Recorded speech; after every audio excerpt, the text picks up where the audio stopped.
I'm going to tell you what I think a modern classic is and why the Honda S2000 might just be the ultimate modern classic you can buy.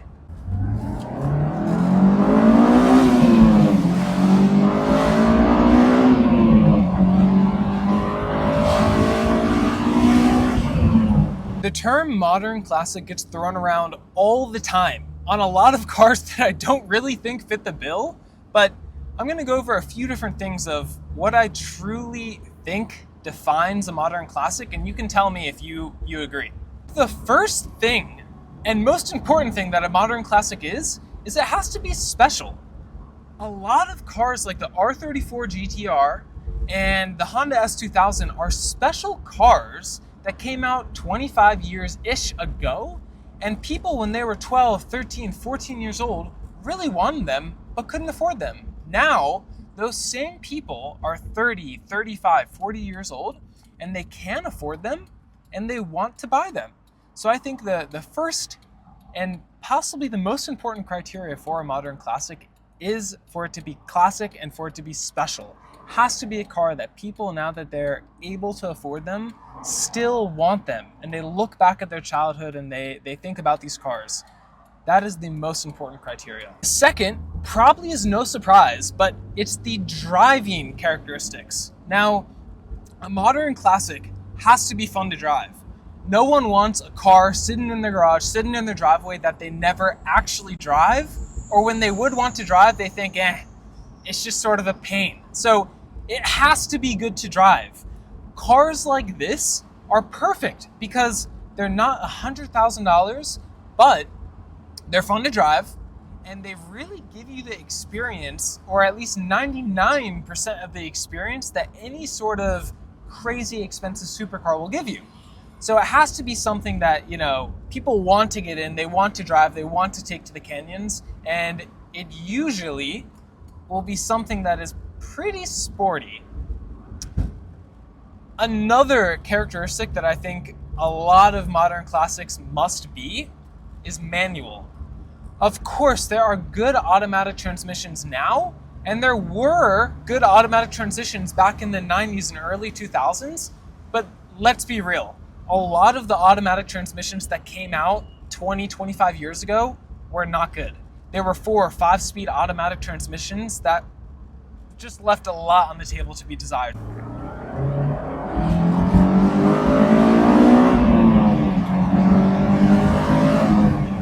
Let's talk about the third thing, the pricing. A lot of modern classics are not $300,000, $400,000 cars, but they're actually cars that were relatively affordable. And this leads to two different things. For example, the Honda S2000 came out and it was roughly $35,000. Now, while that's not a small amount of money just to sneeze at, it's also not a 6-figure car.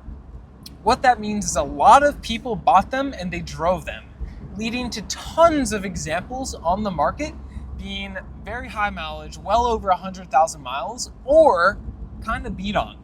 Because these are the types of cars that people would buy, they'd drive, they'd resell them, and a lot of teenagers, a lot of people that wouldn't treat them too well would get them, would mod them, and would beat them. So I think the fact that these cars are at a relatively affordable price point is definitely a marker that it's a modern classic, because what that means is as you get less and less really nice examples, they actually become a little bit more rare. And what was once a very, very common car to have, and it wasn't anything sort of rare in production numbers, it actually becomes more rare because there are fewer and fewer low mileage, truly nice examples. That means all of those 35, 40-year-old people who still want a really nice one and can now afford to pay for a really nice one are going to kind of, spend that extra couple dollars to get a very good example. The next thing is looks. No one wants something ugly or something that they don't want to look at in their garage. I'm not saying it needs to be a crazy, crazy concept look of a car, but it does need to look good. And the Honda S2000 looks really good. it kind of has just the right proportions. It has that sports car feel, that sports car look, that two-seater convertible look that a lot of sports cars even today don't have. There's very few cars that are modern and are being made in the last recent years that still have the proportions. Sure, the Miata still has it, but less and less cars are small, compact, weigh under 3,000 pounds. So I think for a modern classic, you want to look at the style and you want to make sure they aren't really making any cars like it anymore. This car just handles so well.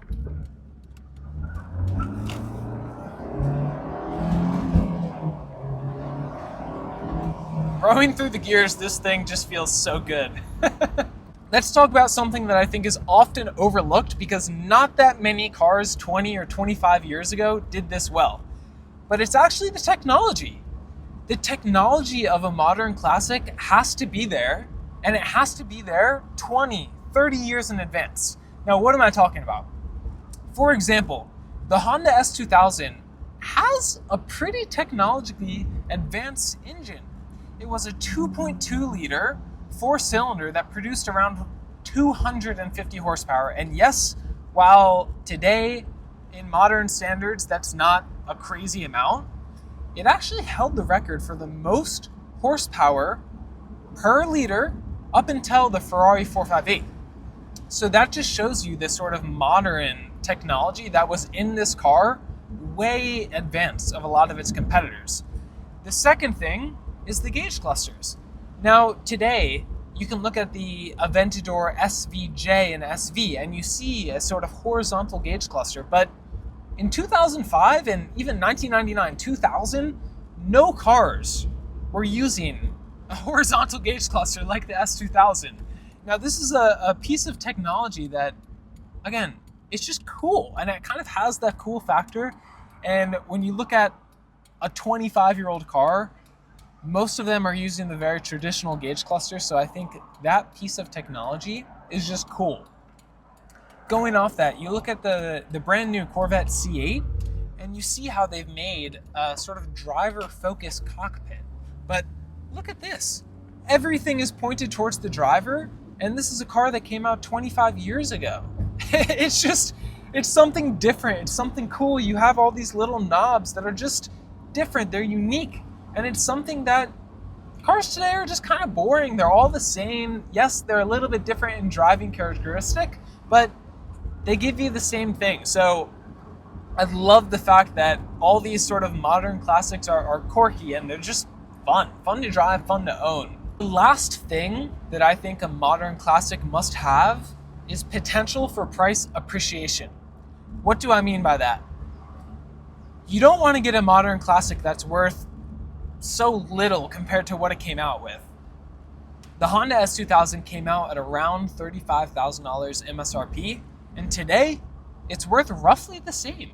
You can find good examples anywhere from $20,000 to $40,000, and I think this car, because they aren't really making anything that similar, they aren't making an under 3,000 pound car with a manual and the good looks, a raw driving experience, I think this car has the potential to appreciate in price. So when you're looking at a classic car, especially a modern classic car that won't leave you stranded, it'll allow you to get in it every day and you don't have to worry about reliability. It's also nice to know that this type of car has the ability to actually go up in price. So you can drive it every day, you can put some miles on it, and you don't have to worry about losing your butt on the price of the car. I think that is by far one of the best things about any modern classic. The very last thing that I think differentiates a classic car from a modern classic car is the reliability. A classic car, it's going to leave you stranded. The battery is going to be dead all the time. You're going to need to take it in the shop for expensive services, but a modern classic car, you benefit from all the modern aspects that are in it. This car, the Honda S2000, the R34 GTR, they're cars that you can start up and you can go. You can leave this car without a trickle charger for 2 weeks and you can get in it and you can just turn it on. Nothing's going to be broken. It's a Honda. it's pretty reliable actually. And you're not gonna have to be paying a ton in service. It just sort of works. And that is what the sweet spot of a modern classic is. It's something you can get in, you can drive, you don't have to worry about too much, but yet it's still sort of rare, it's cool, and it offers an awesome driving experience with the ability of price appreciation.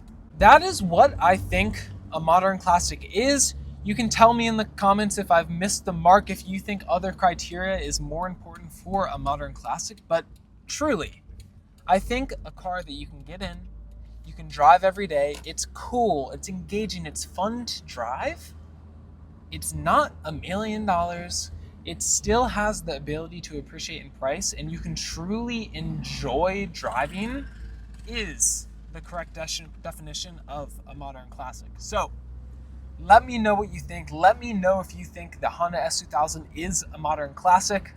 Thank you so much for watching. Tons more videos to come. Have a great day.